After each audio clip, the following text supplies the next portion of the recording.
سيئات أعمالنا من يهده الله فلا مضل له ومن يضلله فلا هادي له ونشهد أن لا إله إلا الله وحده لا شريك له ونشهد أن سيدنا وحبيبنا مولانا محمدا عبده ورسوله الذي أرسله بالحق بشيرا ونذيرا وداعيا إلى الله بإذنه وسراجا منيرا فقد قال الله تعالى في كلامه المجيد وفي فرقانه الحميد সকলে আমার সাথে পড়েন আউযু বিল্লাহি মিনাশ শাইতানির রাজিম বিসমিল্লাহির রাহমানির রাহিম হুয়াল্লাযী أرسل رسوله بالهدى ودين الحق ليظهره على الدين كله وكفى بالله شهيدا وقال أيضا وإنك لعلى خلق عظيم صدق الله العظيم وصدق رسوله النبي الكريم وقال تعالى في شأن حبيبه ومحبوبه ومعشوقه مخبرا وآمرا إن الله وملائكته يصلون على النبي يا أيها الذين آمنوا صلوا عليه وسلموا تسليما يا اللهم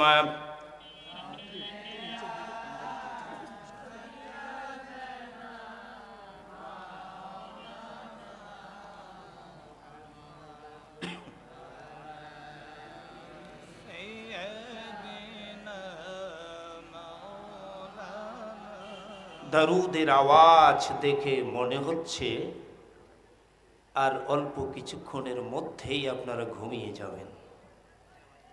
কি আপনাদের কি সন্ধ্যায় ঘুম আসতেছে? রাসূলে পাক সাল্লাল্লাহু তাআলা আলাইহি সাল্লামের উপরে দরুদ ও সালাম পড়তে আপনাদের কি কষ্ট হচ্ছে? জোরে বলুন, কষ্ট হচ্ছে? যদি কষ্ট না হয় সকলকে অনুরোধ করব, গলা ছেড়ে দিয়ে হৃদয়ের আবেগটুকু উজাড় করে দিয়ে মহব্বতের সাথে প্রাণের সুরে রাসূলে পাক সাল্লাল্লাহু তাআলা আলাইহি সাল্লামের শানে দরুদ ও সালাম পাঠ করুন। আল্লাহুম্মা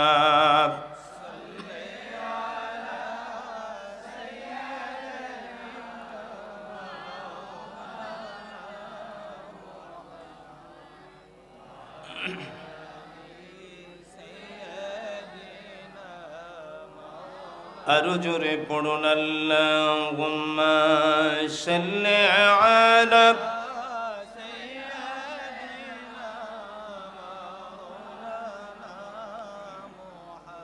ওয়া আলা আলি সাইয়্যিদিনা नहीं दो जगह में मसाले मोहम्मद जवाले खुदा गए कमाले मोहम्मद अल्लाहुम्मा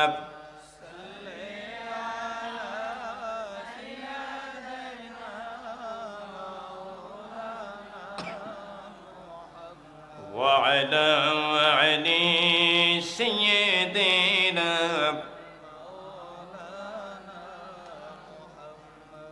मोहम्मद ने आकर कफर को मिठाया, कफर को मिठा कर सदाकत उठाया। अल्लाहुम्मा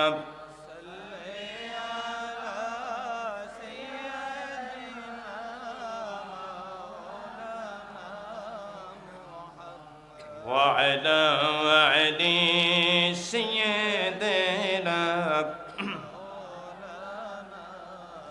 ला इलाहा इल्लल्लाह ला इलाहा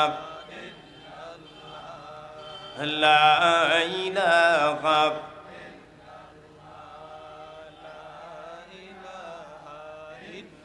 जोड़े जोड़े ला इलाहा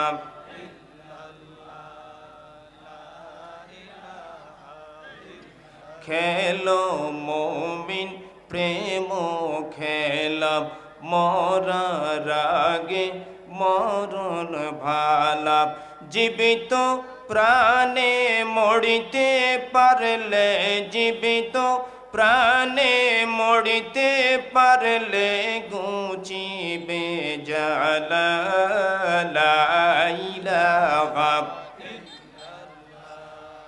ला इलाहा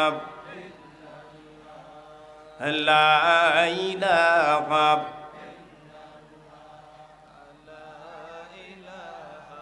এই কলেমার প্রেম পরশ করবে তোমার দিল সরস, এই কলেমার প্রেম পরশ করবে তোমার দিল সরস। রঙিন হইয়া ফুল বাগানে রঙিন হইয়া ফুল বাগানে ফুটিবে রে ফুল ভুল হইলে রে এই কলে মা সব হবে তোর ভুল। লা ইলাহা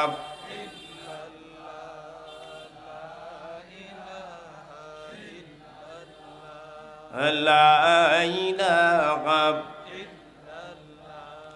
লা ইলাহা ইল্লাল্লাহু মুহাম্মাদুর রাসূলুল্লাহ সাল্লাল্লাহু আলাইহি ওয়াসাল্লাম বালাগাল উলা বিকামালিহি কাশাফাত তুজা বিজামালিহি हसनत जमीउ खसालिहि सल्लु अलैहि সবাই পড়েন বালাগাল উলা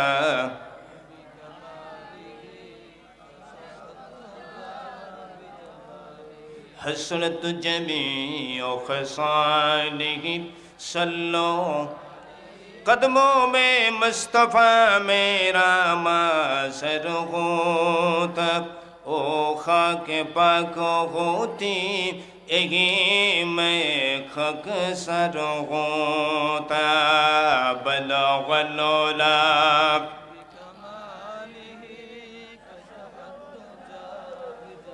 हसनत जमीउ खसालिहि सल्लु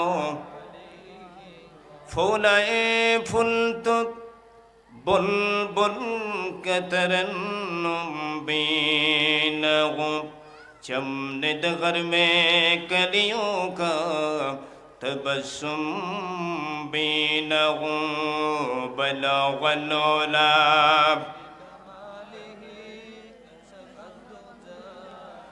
हसनत जमीउ खसालिहि सल्लु अलैहि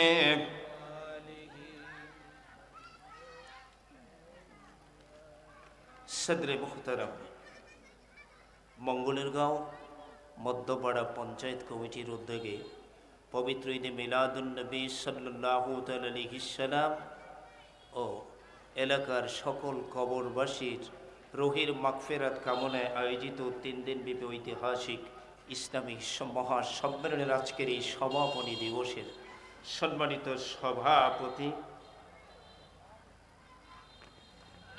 সম্মানিত প্রধান অতিথি, বিশেষ অতিথিবৃন্দ, আজকের মাহফিলের রৌনকপূর্ণ মেহমান, আন্তর্জাতিক খ্যাতি সম্পন্ন ইসলামী চিন্তাবিদ, বিশিষ্ট হাদিস বিশারদ, ঢাকার দারুন নাজাত সিদ্দিকিয়া কামিল মাদ্রাসার সম্মানিত মুহাদ্দিস, অত্যন্ত জাইয়্যিদ আলিমে দ্বীন, মুফাসসিরে কুরআন হযরতুল আল্লামা আলহাজ মাওলানা বদরুজ্জামান রিয়াদ সাহেব মাদ্দাজুল আলী, মঞ্চে উপবিষ্ট দেশ বরেণ্য হাজারাত উলামায়ে কেরাম, এলাকার বিভিন্ন প্রান্তর থেকে আসা চাতক পাখির নেই বসে থাকা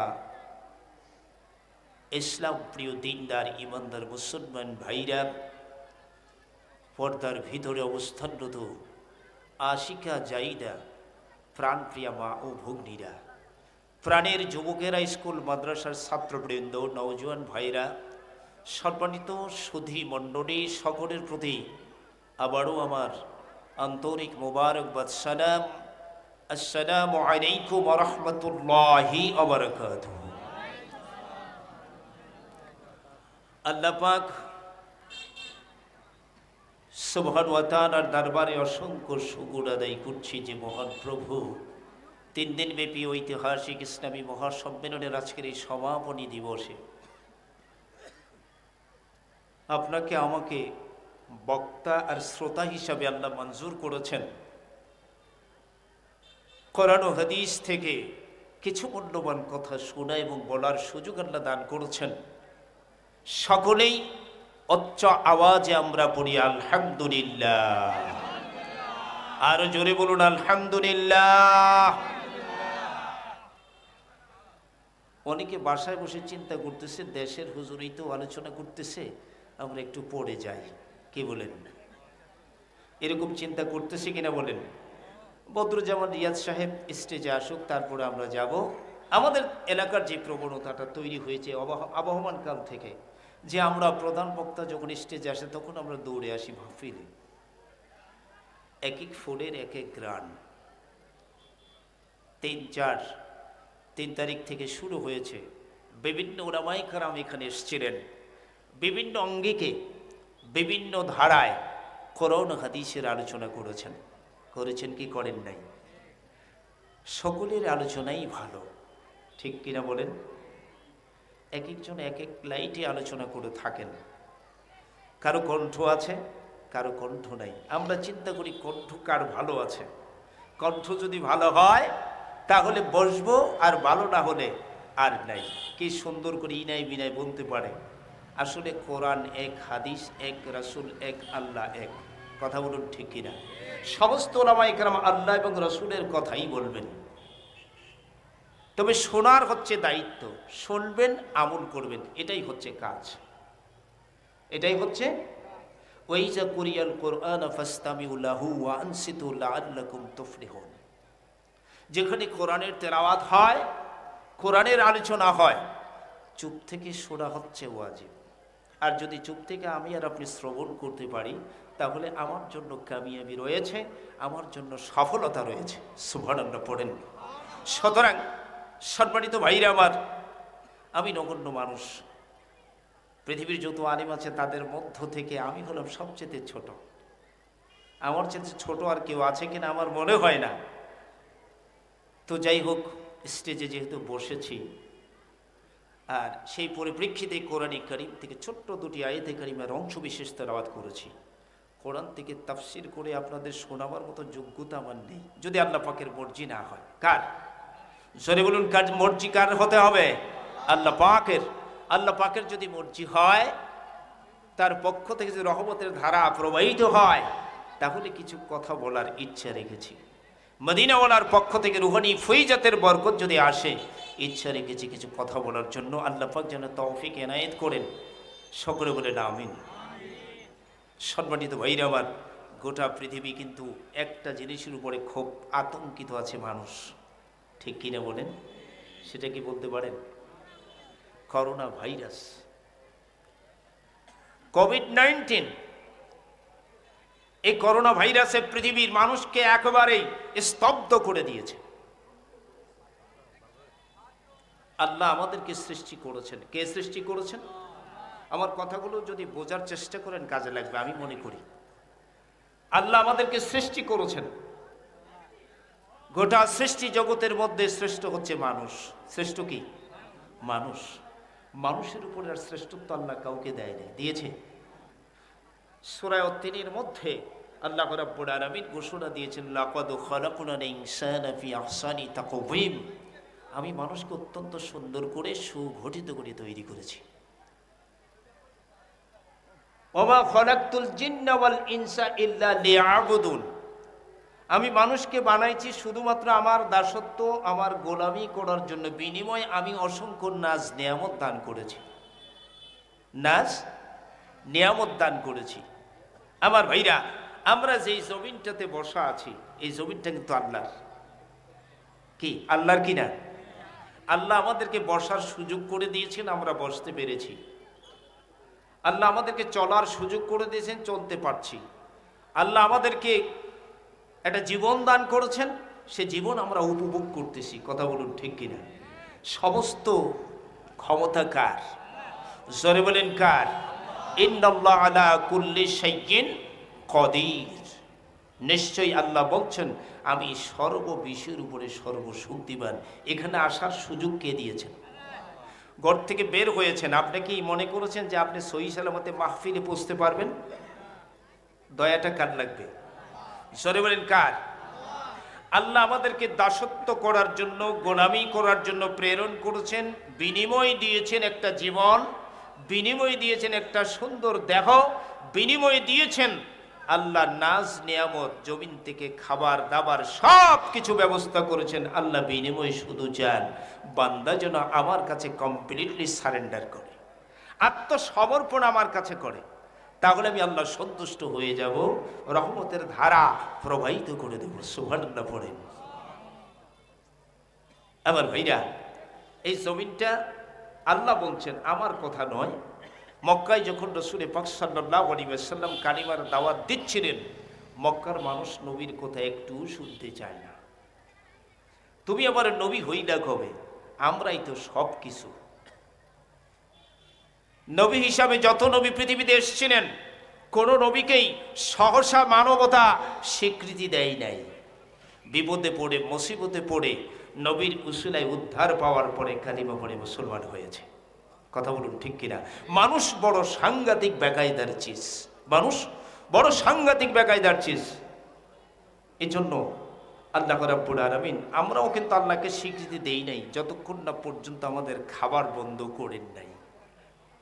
বরফে রেখেছেন, আগুনের মধ্যে রেখেছেন, এরপরে খাবার বন্ধ করে দিয়েছেন। ক্ষুধার যন্ত্রণায় যখন কাতর হয়ে পড়েছি, তখনই আমরা স্বীকারোক্তি দিয়েছি, কলু বালা, তুমি আমাদের প্রভু, তাড়াতাড়ি খাবার দাও, আল্লাহ পেটের ক্ষুধায় শেষ হয়ে যাচ্ছে। কথা বলুন, ঠিক কিনা? সম্মানিত ভাইরা আমার, আল্লাহ রাব্বুল আলামিন বলেন, জমিনটা মৃত ছিল, আমি আল্লাহ জিন্দা করেছি। জমিনকে আল্লাহ জিন্দা করেছেন, এই জমিনটা ছিল মৃত। সূরা ইয়াসিনের মধ্যে আল্লাহ রাব্বুল আলামিন ঘোষণা দিয়েছেন, ওয়া আয়াতুল লাহুমুল আরদুল মাইতাতু ওয়া হিয়াইনাহা ওয়া আখরাজনা মিনহা হাব্বান ফামিনহু ইয়াকুলুন। তোমার জমিনটা ছিল মৃত, ফসল দেওয়ার উপযোগী ছিল না। আমি আল্লাহ রাব্বুল আলামিন আসমান থেকে বাড়ি বর্ষণ করে জমিনটাকে উর্বর করে দিয়েছি, শস্য দিয়ে তৈরি করেছি। সুবহানাল্লাহ পড়ে। বৃষ্টি দিয়া, জমিন ছিল মৃত, আল্লাহ বৃষ্টি দিয়া জমিনকে উর্বর করেছেন। সুবহানাল্লাহ পড়েন, আল্লাহু আকবার। এমন আল্লাহ পাবেন কোথায়? যিনি আমাদের জন্য রহমত হিসাবে নূর নবী সাল্লাল্লাহু তাআলা আলাইহিস সালামকে প্রেরণ করেছেন আমাদের জন্য। কাদের জন্য? আমাদের জন্য, আমাদের নাজাতের লক্ষ্যে, আমাদের কল্যাণের লক্ষ্যে, আমাদের শান্তির লক্ষ্যে এমন একজন রাসূল আমাদের জন্য পাঠিয়ে দিলেন, যাকে আল্লাহ ঘোষণা দিলেন ওয়া আরসালনাকা ইল্লা রাহমাতাল লিল আলামিন। গোটা সৃষ্টি জগতের জন্য নবী হচ্ছেন রহমত। সুবহানাল্লাহ পড়েন, আল্লাহু আকবার।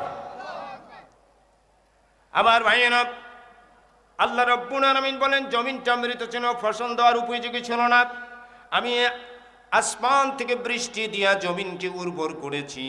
আল্লাহুল্লাযী আরসালার রিয়াহা ফাতুসিরু সাহাবা ফাসুকনাহু ইলা বালাদিন মাইয়িতিন ফাআহইয়াইনা বিহিল আরদা বা'দা মাউতিহা কাযালিকা নুশুর।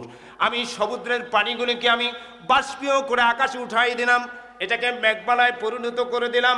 বাতাসকে বললাম মেঘকে টেনে নিয়ে যাও, বাতাস মেঘ টেনে নিয়ে গেলেন। পাহাড়কে বললাম ধাক্কা দাও, পাহাড় যখন ধাক্কা দিল তার থেকে বৃষ্টি হলো। সুবহানাল্লাহ পড়েন। আকাশে মেঘ কখনো দেখেছেন? দেখেছেন? আমি দেখেছিলাম বিমানে যাওয়ার সময়। আমি জানালার পাশে বসেছিলাম, জানালার পাশে বসেছিলাম। বসার সময় আমি দেখতে পেলাম মেঘগুলি উড়ে আসছে বরফের চাকা। একটা মেঘের সাথে আরেকটা মেঘ ধাক্কা লাগার পরে বিদ্যুৎ স্ফুটিত হয়, যেটাকে আমরা পৃথিবীর মানুষেরা ঠাটা বলি। কি বলি? এটা যেখানে পড়ে যার উপরে সে শেষ। এত পাওয়ারফুল বিদ্যুৎ। মেঘে মেঘে ঘর্ষণের ফলে বৃষ্টি চমকায়, বিদ্যুৎ চমকায়। আমার ভাইরা, তখন এই মেঘ যখন উড়ে আসতে দেখে বিমান তখন আস্তে করে আপে চলে যায়, আবার ডাউনে আসে। একবার মেঘ নিচে দিয়ে চলে যায়, আরেকবার উপর দিয়ে চলে যায়। এই নিয়ন্ত্রণ করে পাইলট বিমান চালায়। আমার ভাইরা, আমাদের কক্সবাজার জেলা রাঙামাটিতে গিয়ে এলাম। প্রায় পাহাড়ের উচ্চতা হচ্ছে ৩৫০০ ফুট। সেখানে উঠলাম মেঘ দেখার জন্য। আমরা যেখানে দাঁড়িয়েছিলাম এটা হেলিপ্যাড, সেখানে দাঁড়ানোর পরে আমরা দেখতে পেলাম যে মেঘগুলি পাহাড়ের নিচে দৌড়ে যাচ্ছে। তাহলে কত উপরে আমরা এই যে মেঘগুলো দেখি, এই মেঘের উপরেও পাহাড় চলে গেছে। সুবহানাল্লাহ পড়েন। আল্লাহর কি নিয়ামত, কি নিদর্শন! আল্লাহ বলছেন এই জমিনটা তোমাদের জন্য নিদর্শন, আমি আল্লাহর পক্ষ থেকে। এটা দেখে আমি যে রব, আমি যে স্রষ্টা, তোমরা সেটা প্রমাণ গ্রহণ করো। সুবহানাল্লাহ পড়েন।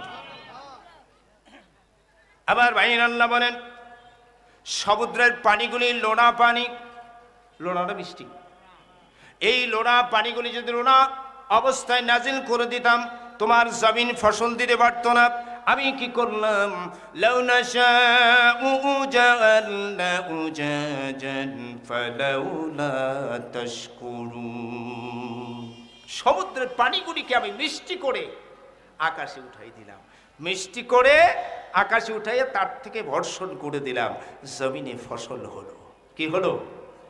নবীকে যখন মানে না, সূরা ইয়াসিন নাজিল করে আল্লাহ জানাই দিলেন তাওহীদ ও রিসালাতের আলোচনা সূরা ইয়াসিনের মধ্যে আল্লাহ রাব্বুল আলামিন করেছেন। রিসালাতকে মানার নাম হচ্ছে ঈমান। তাওহীদ মানবেন কিন্তু রিসালাত মানবেন না, আপনি ঈমানদার হবেন না। কালিমা তাইয়্যিবা আমরা পড়ি, কালিমা তাইয়্যিবার দুটি অংশ রয়েছে। প্রথম অংশ হলো তাওহীদ, আর দ্বিতীয় অংশ হচ্ছে রিসালাত। দ্বিতীয় অংশ হচ্ছে কি? রিসালাত। তাওহীদ মানলেন, রিসালাত মানলেন না, ঈমানদার হওয়া যাবে। দুটার সমন্বয় হলো ঈমানের কামালিয়াত। ঈমানে কামালিয়াত অর্জন করতে হলে আল্লাহকেও ভালোবাসতে হবে, নবীকেও ভালোবাসতে হবে। মক্কায় তো পরিণতি খারাপ। মুহাম্মদ আবার নবী হইল কবে? প্রত্যেক নবীদের বেলা এরকম ঘটনা ঘটেছে।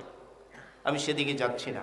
আমার ভাইয়েরা, আল্লাহ রাব্বুল আলামিন বললেন তোমরা এখন আমার নবীকে মেনে নিচ্ছ না, নবীকে স্বীকার করছো না। তোমাদের সামনে জমিনটা পড়ে আছে, এটা নিদর্শন, এটা দেখে বোঝো আমি আল্লাহকে। আল্লাহ বৃষ্টি দিয়ে জমিনকে উর্বর করলেন। এরপরে কি বানাইলেন? রব্বুল আলামিন ঘোষণা করেন ওয়াজআলনা ফিহা জান্নাতিম মিন নাখিলিন ওয়া আ'নাবিন ওয়া ফাজ্জারনা ফিহা মিনাল উয়ুন।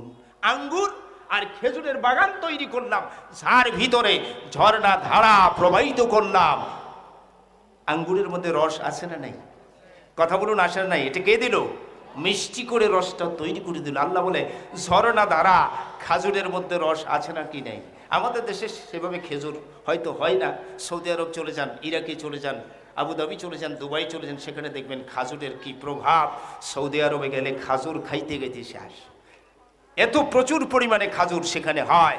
আল্লাহর হাবিবের বরকতে এত নিয়ামত আল্লাহ সেখানে দান করেছেন। যেখানে রাসূল পাক সাল্লাল্লাহু তাআলা আলাইহি ওয়াসাল্লামের কদম মোবারক পড়েছে, সেখানে আল্লাহ রাব্বুল আলামিন এত নিয়ামত দিয়েছেন, এত বরকত দিয়েছেন। সুবহানাল্লাহ পড়ে। আঙ্গুর আর খেজুরের বাগান তৈরি করলাম, যার ভিতরে ঝর্ণা দ্বারা প্রবাহিত করে দিলাম। লিয়াকুলু মিন সামারিহি ওয়া মা আমিনাতু আইদিহিম, যেই সব ফল ফলাদি তোমরা ভক্ষণ করছো, এগুলা তোমাদের হাতের বানানো না, হাত দিয়া তৈরি করো নাই। কেন শুকর আদায় করবে না? ফালাইয়াস করুন, কেন শুকর আদায় করবে না? আবার ভাইয়েরা, আমাদের জন্য রাসূল পাক সাল্লাল্লাহু আলাইহি ওয়াসাল্লাম হচ্ছে বিশাল একটি নিয়ামত। দুইটা নিয়ামত আল্লাহর পক্ষ থেকে বান্দাদের কাছে এসেছে। এক নিয়ামত হলো কোরআনুল কারীম, আরেক নিয়ামত হলো নবী মুহাম্মদ রাসূলুল্লাহ সাল্লাল্লাহু আলাইহি ওয়াসাল্লাম। এই নিয়ামত পাওয়ার পরে যারা শুকর আদায় করে না, লাইন শাকারতুম লা আযীদান্নাকুম ওয়া লাইন কাফারতুম ইন্না আযাবি লাশাদীদ, যারা নিয়ামত পাওয়ার পরে শুকর আদায় করো না, শুনে নাও তোমাদের জন্য কঠিন আযাব আমি আল্লাহ রেখে দিয়েছি। শুকর আদায় করতে হবে। আমাদের ভাগ্যটা এতই প্রসন্ন যে আমরা আখিরি জামানার নবীর উম্মত হতে পেরেছি। সমস্ত নবীর আদম আলাইহিস সালাম থেকে নিয়ে শুরু করে রাসূল পাক সাল্লাল্লাহু তাআলা আলাইহিস সালাম পর্যন্ত যত নবী পৃথিবীতে এসেছিলেন, একমাত্র রাসূলকে ছাড়া সমস্ত নবীরা আল্লাহ পাকের কাছে অ্যাপ্লিকেশন দরখাস্ত সাবমিট করেছিল, অ্যাপ্লিকেশন দিয়েছিল, দরখাস্ত দিয়েছিল, আল্লাহ আমাদেরকে নবী না বানিয়ে যদি আখিরি জামানার নবীর পয়গম্বর বানাইতা, উম্মত বানাইতা, তাহলে আমাদের জীবনটা কত সুন্দর হয়ে যেত। ঈসা আলাইহিস সালামের দোয়া আল্লাহর দরবারে মঞ্জুর হয়েছে। ইদ্রিস আলাইহিস সালাম আফসোস করেছিলেন, আমি কেন নবী হইতে গেলাম। ইদ্রিস সালাম কোথায় আছে জানেন? জানেন কোথায় আছে ইদ্রিস আলাইহিস সালাম? উনি চতুর্থ আকাশে নয়, উনি সপ্তম আকাশে। আমার ভাইরা, জান্নাতের ভিতরে ঢুকার চেষ্টা করতেছেন, জান্নাতের ভিতরে ঢুকার চেষ্টা করতেছেন, কিন্তু ঢুকতে পারবেন না। কতক্ষণ পর্যন্ত?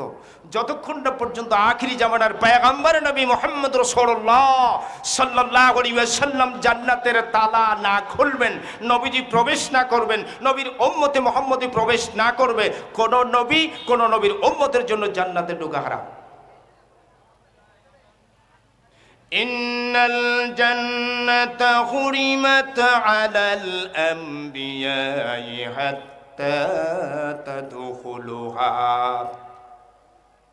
নিশ্চয়ই এই জান্নাতে আখিরি জামানার নবী যতক্ষণ প্রবেশ করবেন না, কোন নবীর জন্য ঢুকা বৈধতার সার্টিফিকেট নাই। ইদ্রিস নবী মেরাজের রাত্রিতে রাসূল পাক সাল্লাল্লাহু তাআলা আলাইহি সাল্লামের কাছে আমার ভাইরা তিনি পেশ করলেন, ইয়া রাসূলুল্লাহ ইয়া হাবিবাল্লাহ। নবীজি ওনাকে দেখে বললেন, ইদ্রিস আপনার ভাগ্যটা তো অনেক সুপ্রসন্ন, আল্লাহ আপনাকে জান্নাত দিয়েছেন। নবীজির কাছে বললেন, ফেল ফেল করে কেঁদে ফেললেন ইদ্রিস, ইয়া রাসূলুল্লাহ ইয়া হাবিবাল্লাহ, কিন্তু জান্নাত দিয়েছেন, জান্নাতে আজ পর্যন্ত ঢুকতে পারিনি কেন? এই কথাগুলি বলার জন্যই আমি ইদ্রিস নবী সপ্তম আকাশে ৭০,০০০ বছর অপেক্ষা করতেছি। সুবহানাল্লাহ পড়ে। কি কথা বলো, আমার সময় নাই। লা মাকানে, আল্লাহ রব্বুল আলামিন আমার দিদারের অপেক্ষায় বসে আছে, তাড়াতাড়ি করে বলো। ইদ্রিস নবী বললেন, ইয়া রাসূলুল্লাহ ইয়া হাবিবাল্লাহ, আমি যখন জান্নাতে প্রবেশ করার জন্য কদম প্রবেশ করালাম, জান্নাতের ভিতর থেকে আওয়াজ বেরিয়ে এলো, খবরদার কে গো তুমি, তোমার বাড়ি কোথায়, কেন জান্নাতে ঢোকার চেষ্টা করতেছো? জান্নাতে ঢোকার চেষ্টা করলে কোনো লাভ হবে না, ঢুকতে পারবে না। ঢোকার আগে আমার আল্লাহ রব্বুল আলামিন জান্নাতের দরজার চৌকাঠের উপরে যে একটা সাইনবোর্ড সুন্দর করে লিখে দিয়েছেন, এই সাইনবোর্ডটা আগে পড়ো, তারপরে তুমি জান্নাতে প্রবেশ করার চেষ্টা করো। আমার ভাইরা, ইদ্রিস নবী বললেন, ইয়া রাসূলুল্লাহ ইয়া হাবিবাল্লাহ, আমি কদমটাকে পিছনে নিয়ে আসলাম, উপরের দিকে নজর করলাম, দৃষ্টি দিলাম, তাকালাম, আমি দেখলাম আল্লাহ রব্বুল আলামিন সুন্দর একটা সাইনবোর্ড সেখানে ঝুলাই দিয়েছেন। সাইনবোর্ডের মধ্যে দুটি অপশন। কয়টা? জোরে বলুন কয়টা? আমার কথা কি বুঝতে কষ্ট হয় আপনাদের? দুটি অপশন। প্রথম অপশনে লেখা ইন্নাল জান্নাতা হুরিমাত আলাল আম্বিয়া হাত্তা তাদখুলুহা। দ্বিতীয় অপশনে লেখা ও হুরিমাত আলাল উমামি হাত্তা ইয়াদখুলুহা। ততক্ষণ পর্যন্ত কোন নবী জান্নাতে প্রবেশ করতে পারবে না যতক্ষণ না পর্যন্ত আখিরি জামানার নবী মুহাম্মদুর রাসূলুল্লাহ সাল্লাল্লাহু আলাইহি ওয়াসাল্লাম জান্নাতে কদম দিবেন না, কোন নবী ঢুকতে পারবে না, পারমিশন নাই। দুই নম্বরে আল্লাহ বলেছেন ততক্ষণ পর্যন্ত কোন নবীর উম্মত জান্নাতে প্রবেশ করতে পারবে না যতক্ষণ না পর্যন্ত আখিরি জামানার নবীর উম্মত জান্নাতে প্রবেশ করবে না। সুবহানাল্লাহ পড়েন। সেই দিক থেকে আমাদের ভাগ্যটা সুপ্রসন্ন কিনা। ইদ্রিস নবী বলে ইয়া রাসূলুল্লাহ ইয়া হাবিবাল্লাহ, আমার চিন্তা করো প্রথম জান্নাত, দ্বিতীয় জান্নাত, তৃতীয় জান্নাত, চতুর্থ জান্নাত, পঞ্চম জান্নাত, ষষ্ঠ জান্নাত, সপ্তম জান্নাত, আর একটা জান্নাত বাকি আছে ঢোকা, সেটা তো আমি ঢুকতে পারলাম না, ব্যর্থ হয়ে ফিরে এলাম। আমি মনে মনে ভাবলাম কেন আমি নবী হতে গেলাম। তা না হয়ে যদি আখিরি জামানার নবীর উম্মত হতাম তাহলে আমার জীবনটা জানি কত সুন্দর হয়ে যেত। দুঃখের দিনের দরদি মোর নবী কমলে বালা, নবী কমলে বালা। বলেন দুঃখের দিনের দরদি মোর নবী কমলে বালা, নবী কমলে বালা। তুমি আসবে জানিয়ে আধার রাতে জলবে চিরাগ লালা, নবী কমলে বালা। মাঝে দরিয়ায় উঠলে তুফান ভয় না আমি ডরি, জানি আমায় কোলে নেবে তোমার শাফায়াতের তরি। তোমার বেগম নয়ন জানি নবী, তোমার বেগম নয়ন জানি করবে আমায় নিগহবানি, জানি রংবে দোসর দিনগুলে মোর তোমার খিলালা,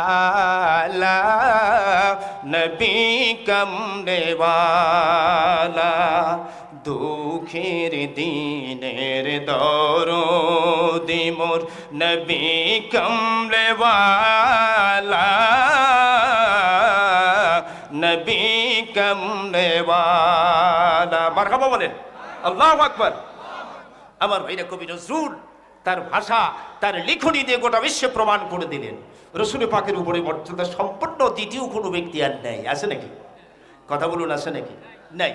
আমার ভাইরা বুঝতে হবে, বুঝতে হবে এমন একজন নবীর উম্মত আমরা হতে পেরেছি। আমার ভাইরা আল্লাহ রাব্বুল আলামিন বলেন কেন আমার শুকর আদায় করবে না? এত নাজ নিয়ামত আমি আল্লাহ রাব্বুল আলামিন দিলাম, তোমাদের জন্য এমন একজন নবী দিলাম যার শাফায়াত ছাড়া পৃথিবীর কোনো মানব কোনো দানব জান্নাতে রাখার ইচ্ছা করতে পারবে না, যার শাফায়াত ব্যতীত কোনো নবী পর্যন্ত জান্নাতে যেতে পারবে না। এমন একজন নবীর উম্মত হওয়ার কারণে আমরা খুশি না বেজার? জোরে বলুন, খুশি না বেজার? ইদ্রিস নবী বলে যে আমি নবী না হইয়া যদি আখিরি জামানার নবীর উম্মত হতাম তাহলে কতটা ভালো হতো। উম্মতের মর্যাদা কত দেখছেন? উম্মতের মর্যাদা কত দেখছেন? আমার ভাইরা সমস্ত নবীরা একই দাবি ছিল, নবী বানানোর আমাদের কোনো প্রয়োজন নাই, আখিরি জামানার উম্মত বানাও, তাহলে আমাদের জীবনটা সুন্দর। আমরা বিনা দরখাস্তে পেয়ে গেছি তো মর্যাদা আমাদের নাই। কি আছে? দেখেন আজকে ইউটিউব যদি খুলেন, চ্যানেলগুলি খুলে দেখেন, বিভিন্ন বক্তারা বিভিন্নভাবে কথা বলতেছে নবীকে যে কোনোভাবে ছোট করা যায় সেই চিন্তাটাই তারা করতে। সেদিন এক বক্তা বলতে হচ্ছে যে যে নবীর পিতা মাতা রক্তে মাংসে গড়া ছিল, তো নবীও তো রক্তে মাংস গড়া মানুষই। নাউজুবিল্লাহ পড়বেন না? পিছের হেরা কয় না, কয় যা কয় সামনের হেরা কয়ে ফেস লাগাই লাগ। কি বলেন? জোরে বলুন নাউজুবিল্লাহ। নবী কি আমার মতো আর আপনার মতো? তাহলে আমার মতো আর আপনার মতো যদি হয়, তাহলে আমার ভাইরা, মদিনার একটি ঘটনা, রাসূল পাক সাল্লাল্লাহু আলাইহি ওয়াসাল্লামের ঘরে তার দাসী উম্মে আইমান, কে?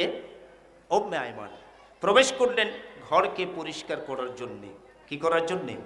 ঘরকে পরিষ্কার করার জন্য। তিনি বলতেছেন যে আমি ঘরে প্রবেশ করে দেখলাম ঘরের ভিতর থেকে মেশক জাফরানি ঘ্রাণ আসতেছে। রাসূল পাক সাল্লাল্লাহু আলাইহি ওয়াসাল্লাম কোনো রাস্তা দিয়ে যদি যেতেন, কাফেররা যদি ওই রাস্তায় আসতো, তাহলে তারা মনে করতো যে মুহাম্মদ সাল্লাল্লাহু আলাইহি ওয়াসাল্লাম এই রাস্তাতে গিয়েছেন। সুবহানাল্লাহ পড়েন। রাস্তাটা মেশক জাফরানে গ্রানে ভরে যেত। আমার ভাইরা, উম্মে আইমান বলতেছেন আমি ঘর পরিষ্কার করতে যে এক কোণারা দেখতে পেলাম একটা মাটির খোড়া। কিসের খোড়া? ওই খোড়াটার উপরে আরেকটা খোড়া দিয়ে ঢাকা। আমি খোড়াটা খুলে দেখলাম কিছু পানি সেখানে দেখা যায়। এত সুন্দর গ্রান আসতেছে, মনে হচ্ছে যে এখনই খেয়ে ফেলি। উনি ভাবলেন কোনো সারাবান তহুরা হবে বুঝি, কোনো শরবত টরবত হবে বুঝি। তো আমি ওটা হাতে নিয়ে পান করে ফেললাম। এত স্বাদ লাগলো, পৃথিবীতে এর চাইতে স্বাদযুক্ত পানি আর কোথাও আছে কিনা আমার জানা ছিল না। সুবহানাল্লাহ পড়ে। এর মধ্যেই রাসূল পাক সাল্লাল্লাহু আলাইহি ওয়াসাল্লাম ঘরে প্রবেশ করলেন। প্রবেশ করে নবীজি খুঁজতেছেন। উম্মে আইমান কই, ইয়া রাসূলুল্লাহ, ইয়া হাবিবাল্লাহ, আপনি কি খুঁজতেছেন? কই একটা খোড়া ছিল, ওটা কই? কই হুজুর, আমি ঘর পরিষ্কার করতে যেয়ে দেখতে পেলাম ওই খোড়ার মধ্যে কিছু পানি, মেশক জাফরানি গ্রান আসতেছে। আমি ভাবলাম কোনো শরবত টরবত হবে, আমি খেয়ে ফেলেছি। খাওয়ার পরে আমি বুঝতে পারলাম না ইয়া রাসূলুল্লাহ, এত স্বাদ লাগলো, এত মিষ্টি লাগলো, এর চেয়ে মিষ্টি পানি আর মনে পৃথিবীতে কোথাও নাই। সুবহানাল্লাহ পড়েন। রাসূলুল্লাহ সাল্লাল্লাহু আলাইহি ওয়াসাল্লাম বলেন, উম্মে আইমান রে, এটা ছিল আমার প্রস্রাব। তুমি প্রস্রাব পান করেছো, তোমার জন্য জাহান্নাম হারাম করেছো। শুধু তাই নয়, তোমার 14 পুরুষ পর্যন্ত জাহান্নাম হারাম হয়ে গেল। নবীর প্রস্রাব পান করলে জাহান্নাম হারাম হয়। আমার আপনার প্রস্রাব খাইলে কি জাহান্নাম হারাম হবে? তাহলে আমার সাথে তুলনা করি কি দিয়া? কোন যুক্তি দিয়ে তুলনা করি? নবীজির প্রস্রাব মোবারক বলতে হবে। কি বলতে হবে? পায়খানা মোবারক, পায়খানা মোবারক, পচিনা মোবারক, ঘাম মোবারক, থুতু মোবারক। মদিনায় মসজিদ নববীর থেকে জিল পাহাড়ে যেতে রাস্তার উপরে অনেক দূর গেলে একটি কূপ দেখতে পাওয়া যায়, যে কূপটির নাম হচ্ছে বীরে শিফা। কূপের নাম কি? বীরে শিফা। যেই কূপের পানি বন্ধ হয়ে গিয়েছিল, রাসূল সফরে গেলেন, পানির অভাব, পানি খুঁজতেছিলেন। তো সাহাবীরা এই কূপের সন্ধান যখন বললো, হুজুর একটা কূপের সন্ধান পেয়েছে, কিন্তু কূপের মধ্যে পানি নাই। রাসূল সাল্লাল্লাহু আলাইহি ওয়াসাল্লাম সেখানে যা ওই কূপের মধ্যে থুতু দিলেন। কি দিলেন? থুতু মোবারক দিলেন। পানি প্রবাহিত হলো। ওই পানি সাহাবীরা পান করলেন, গোসল করলেন, তারপরে ওযু করলেন। ওই পানি এখনো প্রবাহিত আছে। এই বীরে শেফা, এই পানি যদি কেউ নিয়ত করে, বিসমিল্লাহ বলে নিয়ত করে খায়, তার পেটের সমস্ত পীড়াগুলি ভালো হয়ে যায়। সুবহানাল্লাহ পড়ুন। কই, আমি ফুঁক দিলে তো, থুতু দিলে তো পানি আসে না, আর আমি ফুঁক দিলে তো সেই পানি পবিত্রও হয় না, সে পানি দ্বারা মানুষের রোগ ভালো হয় না। তাহলে নবীর সাথে আমাকে আপনাকে তুলনা করি কি দিয়া? নবীর সাথে কোনো তুলনা হতে পারে না। নবী হচ্ছে নূরুন আলা নূর। কোনো সন্দেহ? কি সন্দেহ আছে? কাদ জাআকুম মিনাল্লাহি নূরুম ওয়া কিতাবুম মুবিন। এইমাত্র তোমাদের কাছে এসেছে আল্লাহর পক্ষ থেকে নূর। তাফসীরে জালালাইন খুলে দেখেন, হাসিয়ার ভিতরে আল্লামা জালালউদ্দিন সুয়ুতী রাহমাতুল্লাহ আলাইহি নূর শব্দটি লিখে ইনভার্টেড কমা দিয়ে সামনে লিখে দিয়েছেন হিয়ান নবী সাল্লাল্লাহু আলাইহি ওয়াসাল্লাম। এই জন্য দুটি নিয়ামত আল্লাহর পক্ষ থেকে বান্দাদের কাছে এসেছে। একটি হলো কোরআনুল কারীম, আরেকটা হচ্ছে নবী মুহাম্মদুর রাসূলুল্লাহ। নবীর কথাটা আগে এসেছে, কোরআনের কথাটা পরে এসেছে। ও কিতাবুম মুবিন বলা হয়েছে, একটা সুদৃশ্য সমৃদ্ধ কিতাব। সুবহানাল্লাহ পড়ে। সেই কিতাব হচ্ছে কোরআনুল কারীম। এই কোরআনুল কারীম এসেছে নবীর জন্য। কার জন্য? না কোরআনের জন্য নবী আসছে? কোরআনের দামটা বেশি না নবীর দামটা বেশি? বলুন, নবীর মর্যাদা বেশি না কোরআনের মর্যাদা বেশি? নবীর কারণে কোরআন মর্যাদা সম্পন্ন হয়েছে। সুবহানাল্লাহ পড়েন। নবীজির জবান থেকে এসেছে, এই কারণে এটা কোরআন হয়েছে। কি হয়েছে? কোরআন। কোরআন কে দিল? নবী আইসা দিছে, আল্লাহ নিজে এসে দিয়ে যায় নাই, ঘরে ঘরে এসে বলে না যে আমার কোরআন শরীফ দিলাম, নাও তোমরা গ্রহণ করো। যদি আল্লাহ এই কাজটা করতেন, আল্লাহ বলেন মানুষ এত সাংঘাতে বেগা যাচ্ছিস, আমার পিঠায় দুরুস্ত মানে ছেড়ে দিত মানুষেরা, আমি আল্লাহ হইলাম কবে? নবীরই প্রশ্ন করছে, তুমি নবী হইলা কবে? এই জন্য আল্লাহ রসুলের মাধ্যমে কোরআন পাঠিয়ে দিয়ে হিদায়াত স্বরূপ গোটা বিশ্বের মানবতার জন্য কল্যাণ বার্তা দিয়ে, কল্যাণের বাণী দিয়ে কোরআনুল কারীম পাঠিয়ে দিলেন যে কোরআন যদি মানুষ তার জীবনে গ্রহণ করে তাহলে তার জীবনটা সুন্দর হয়ে যাবে। সুবহানাল্লাহ বিহামদিহি। আমার ভাইরা, আল্লাহ রাব্বুল আলামিন বলেন হুয়াল্লাযী আরসালা রাসূলাহু বিল হুদা ওয়া দীনিল হক লিইয়ুযহিরাহু আলাদ দীনি কুল্লিহি ওয়া কাফা বিল্লাহি শাহীদা। তিনি আল্লাহ যিনি একজন রাসূল পাঠিয়েছেন হিদায়াত দিয়ে। কি দিয়ে? হিদায়াত, সত্য ধর্ম দিয়ে। যেই ধর্মটা নিয়ে সে রাসূল অন্য সকল তথাকথিত ধর্মের উপরে এটাকে প্রতিষ্ঠিত করে দিতে পারেন। সুবহানাল্লাহ পড়েন। আর আল্লাহ বলেন ওয়াকাফা বিল্লাহি শাহীদা, ইনাফ, যথেষ্ট, সাফিশিয়েন্ট, ইনাফ। এটাই আমি রাসূলের সপক্ষে সাক্ষীদাতা হিসেবে আমি আল্লাহই যথেষ্ট। সুবহানাল্লাহ পড়েন। এমন একজন রাসূলের উম্মত আমরা হলাম। সেই রসুলের ঈদে মিলাদুন্নবী। আজকে তো ঈদে মিলাদুন্নবী বেদাত হয়ে গেছে, দাঁত নাই। কি নাই? দাঁত নাই, দাঁত ছাড়া। আমি বলতে চাই তোমরা গণনা করে দেখো 32টা দাঁত পুরাই আছে। সুবহানাল্লাহ পড়েন। আমরা আপনার শুধু জানার বাকি, বোঝার বাকি। আল্লাহ যাকে বুঝ দিবেন সে বুঝতে পারবে, যাকে বুঝ দিবেন না সে বুঝতে পারবে না। এই জন্য আল্লাহ বলেছেন কিছু মানুষ আর জিন আমি জাহান্নামের জন্য বানাইছি। কিসের জন্য? লাকাদ জারা'না লিজাহান্নামা কাসীরাম মিনাল জিন্নি ওয়াল ইনস লাহুম কুলুবুন লা ইয়াফকাহুনা বিহা ওয়া লাহুম আয়ুনুন লা ইউবসিরুনা বিহা ওয়া লাহুম আযানুন লা ইয়াসমাউনা বিহা উলাইকা কালআনাম বাল হুম আদাল উলাইকা হুমুল গাফিলুন। অধিকাংশ মানুষ আর জিন আমি জাহান্নামের জন্য বানাইছি। যাদেরকে, এরা কারা? যাদেরকে আমি একটা হৃদয় দিয়েছি, কাল্ব দিয়েছি, হার্ট দিয়েছি। এই হার্ট দ্বারা ভালো আর মন্দ অনুভব করতে পারে না। যাদেরকে আমি দুটা চক্ষু দিয়েছি, এই চর্ম চক্ষু নয়, হৃদয়ের চোখ, ওই চোখ দিয়ে যারা কি দেখতে পায় না ভালো মন্দ। দুটি কান দিয়েছি, হৃদয়ের কান, ওই কান দ্বারা শুনতে পায় না। এরা কি জাহান্নামী। এদেরকে আল্লাহ চতুষ্পায়া জানোয়ার বলেছেন। এটা বলেই আল্লাহ শেষ করেন যে বরঞ্চ বলেছেন বালহুম আদল, বরঞ্চ আর চাইতে নিকৃষ্ট। মানুষ সর্বশ্রেষ্ঠ, আবার মানুষ সর্বনিকৃষ্ট। এই তিনটা জিনিস যার সচল না সে নিকৃষ্ট মানুষ। আর ওই নিকৃষ্ট মানুষটাই প্রশ্ন করেছে তুমি আবার নবী হইলা কবে? সুম্মুম বুকমুন আমিউন ফাহুম লা ইয়ারজুন ফি কুলুবিহিম মারাদুন ফাজাদাহুমুল্লাহু মারাদা ওয়া লাহুম আযাবুন আযীম। আমার ভাইরা, তাদের অন্তরে ছিল ব্যাধি, তাদের কারণ আল্লাহ ব্যাধিটাকে বৃদ্ধি করে দিয়েছেন। যারা সুতরাং ভালো থেকে তারা দূরে সরে আছে। তারা ছিল অন্ধ, তারা ছিল কান, যারা শুনতে পায় না তাদেরকে কি বলে? বহেরা। সাধারণ ভাষায় যেটা আমরা বুঝি বহেরা। কানটা শুনতে পায় না, চোখটা দেখতে পায় না, হৃদয় দেয়া অনুভব করতে পারে না। এরা কি করবে? আল্লাহ আরেক জায়গায় বলে দিয়েছেন ওয়াজআলনা মিন বাইনি আইদিহিম সাদ্দা ওয়া মিন খালফিহিম সাদ্দা ফাআগশাইনাহুম ফাহুম লা ইউবসিরুন। তাদের সামনে প্রাচীর, পিছনেও প্রাচীর, সুতরাং প্রাচীর ভেদ করে তারা আসতে পারতেছে না, ভালোও বুঝতেছে না, মন্দও বুঝতেছে না। যেমন আবু জেহেল করেছে। মোহাম্মদ দেখাইল মৌজেজা। কি দেখালেন? আসার পথে নবীকে প্রমাণ করার লক্ষ্যে, নবী যে নবী সেটা প্রমাণ করার লক্ষ্যে সে হাতে করে কয়েকটা পাথর নিয়ে আসছে। আইসা বলে মোহাম্মদ আমার হাতে কি আছে তুমি যদি বলতে পারো তাহলে বুঝবো তুমি সত্যি আল্লাহর নবী। রাসূল পাক বললেন চাচা আমি বলবো না, আপনার হাতের ভিতরে যারা আছে এরা যদি নিজেদের পরিচয় দেয় তাহলে আপনি কি মানবেন? কহলে হা। নবীর হাতের মধ্যে ছিল মুজিজা শক্তি। সুবহানাল্লাহ পড়েন। শাহাদাত আঙ্গুলি বের করে হাতের দিকে ইশারা করে বললেন আমার চাচার হাতের মধ্যে কারা আছো কারা আছো? তোমরা তোমাদের পরিচয় আমার চাচার কাছে দাও। এই কথা বলার সাথে সাথে হাতের ভিতর থেকে আওয়াজ আসতেছে, আশহাদু আল্লা ইলাহা ইল্লাল্লাহু ওয়া আশহাদু আন্না মুহাম্মাদান আবদুহু ওয়া রাসূলুহু। আমরা সাক্ষ্য দেব আল্লাহ ছাড়া ইলাহা নাই, আরো সাক্ষ্য দেব আপনি আল্লাহর পাঠানো পয়গম্বর।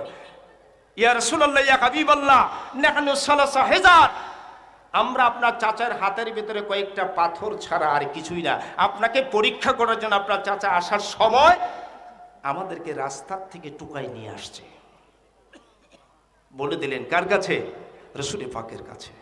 যিনি আঙ্গুলের ইশারা দিলে, যিনি আঙ্গুলের ইশারা দিলে চন্দ্র টুকরো হয়ে যায়, গায়েব খবর দেনেওয়ালা এলো রে মক্কায়, গায়েব খবর দেনেওয়ালা এলো রে মক্কায়।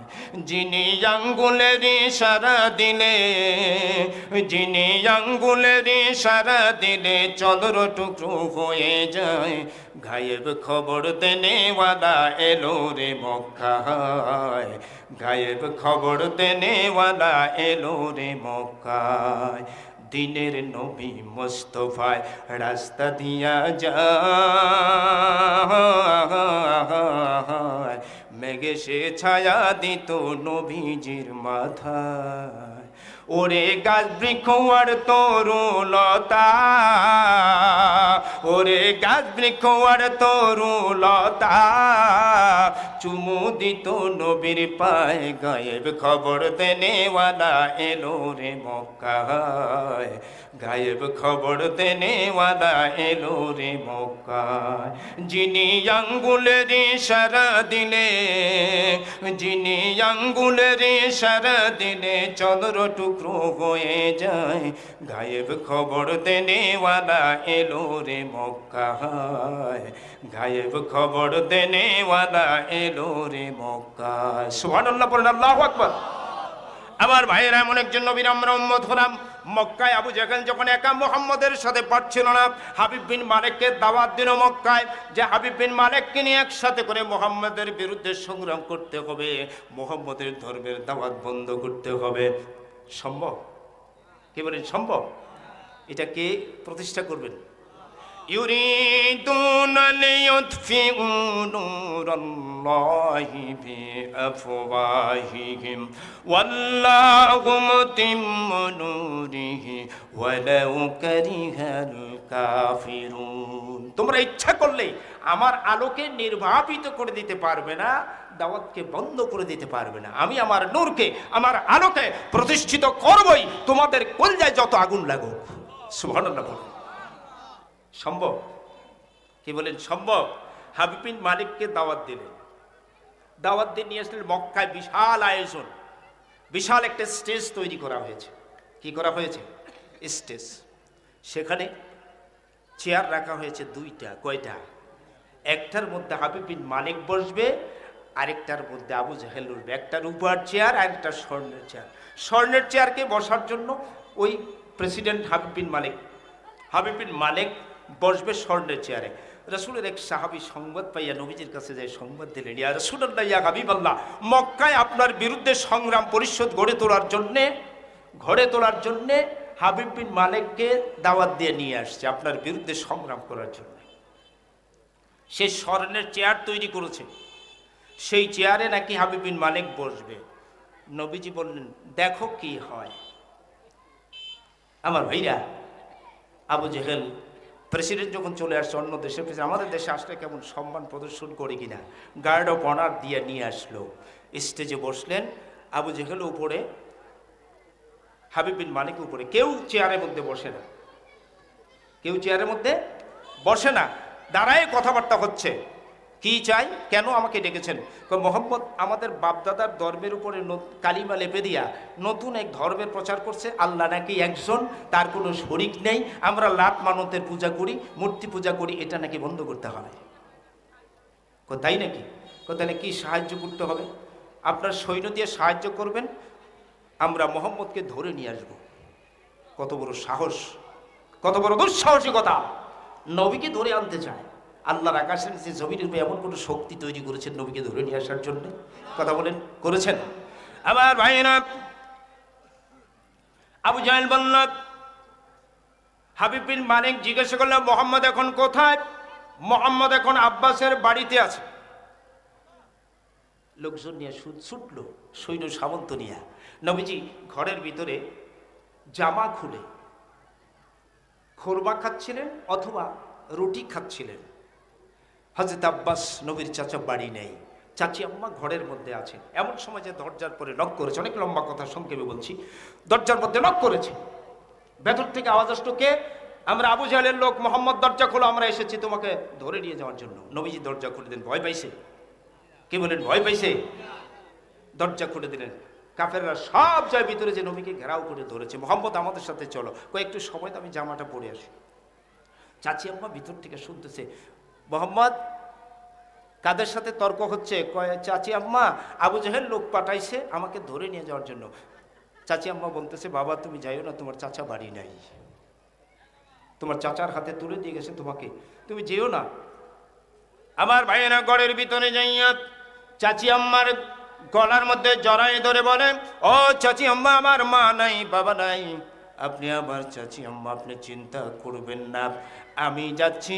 পৃথিবীর বুকে এমন কোনো শক্তি নেই যেই শক্তি আমাকে পরাস্ত করতে পারে। আমার আল্লাহ রব্বুল আলামিন আমাকে সাহায্য করবে। কোনো ভয় নাই।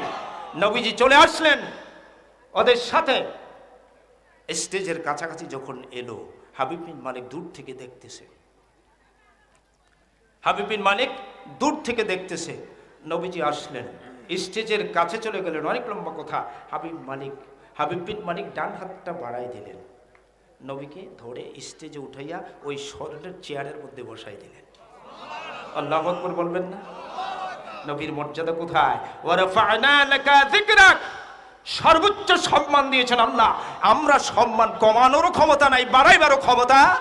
আমরা সুন্নিরা যারা নবীকে সম্মান প্রদর্শন করার চেষ্টা করি, ওদের গায়ে আগুন ধরে ওরা বলে নবীকে সম্মান দিতে আল্লাহ মানে পারছে। নবীকে আল্লাহ, কথা বলে নবী আল্লাহ।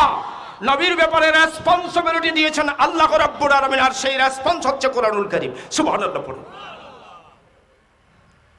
আমার ভাইরা, নবীজি কুরসি মুবারকে বসা, হাবিব বিন মালিক চেয়ারের নিচে ফ্লোরের মধ্যে বসেছে নবীর পায়ের কাছে। আবু জেহেল নাইবা যাইয়া নিচে বসেছে। আল্লাহ বুঝাই দিলেন, আমার নবীর সাথে বিরুদ্ধাচরণ করার কারণ প্রতিফল কি তুমি বুঝো?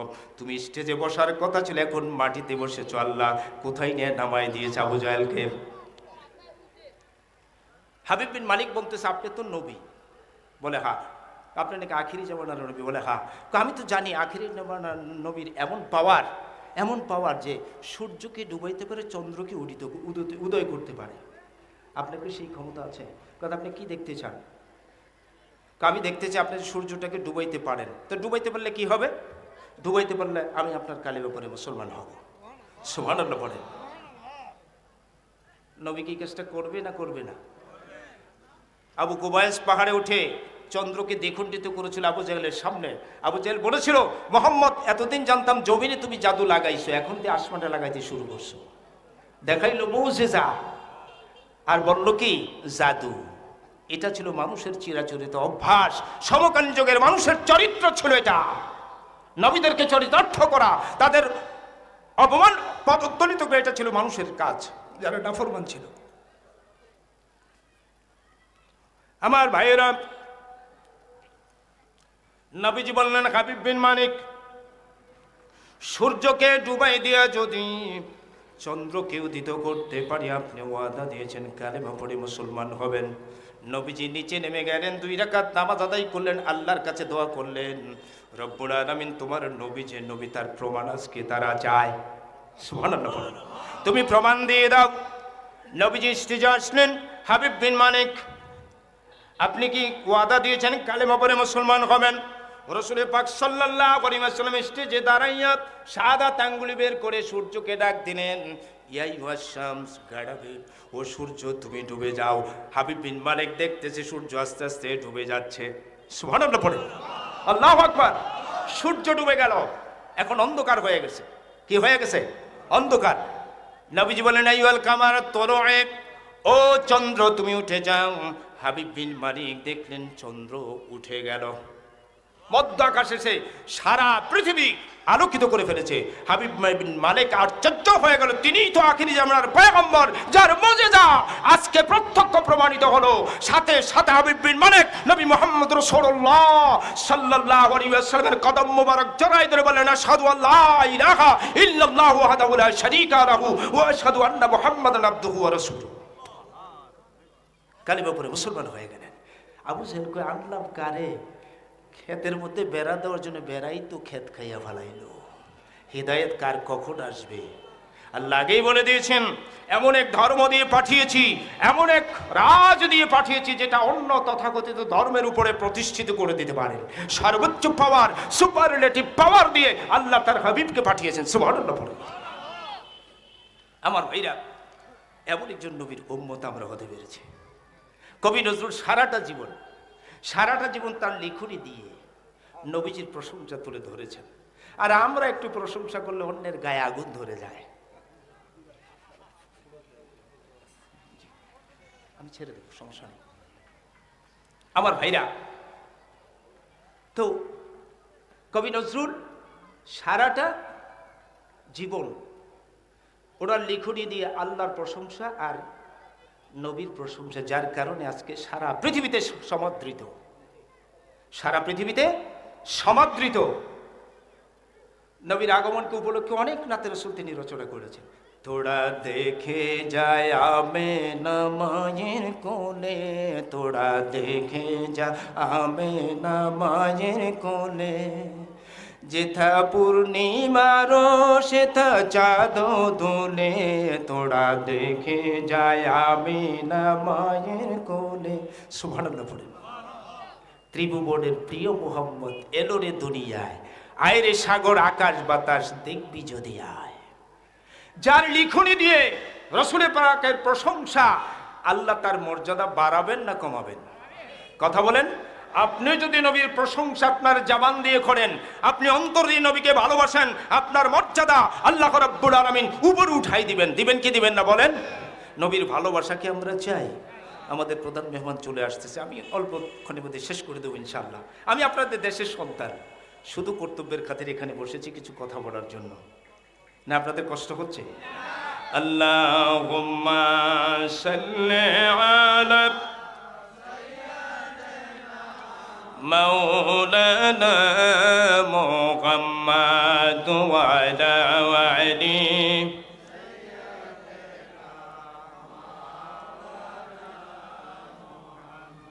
নবীকে ভালোবাসার নাম ঈমান। ভালোবাসাটা কতটুকু হতে হবে একটু বর্ণনা দিয়ে আমি শেষ করে দেব। একটা ঘটনা বলে, অসুবিধা হবে আপনাদের? অসুবিধা হবে? আমার ভাইরা, আল্লাহ রাব্বুল আলামিন কোরআনে কারীমে সূরা আল ইমরানের মধ্যে গোটা বিশ্ববাসীকে উপলক্ষ করে আল্লাহ জানাই দিলেন নবীর মাধ্যমে। কার মাধ্যমে? কুল ইন কুনতুম তুহিব্বুনাল্লাহ ফাত্তাবিউনি ইউহিব্বুকুমুল্লাহ ওয়া ইয়াগফির লাকুম যুনুবাকুম ওয়াল্লাহু গফুরুর রহিম। কুল, আমরের সিগা। আল্লাহ বললেন নবী গো আপনি বলেন, ইন কুনতুম তুহিব্বুনাল্লাহ, যদি তারা আমি আল্লাহকে ভালোবাসতে চায়। আমরা আল্লাহরে ভালোবাসতে চাই কি চাই না?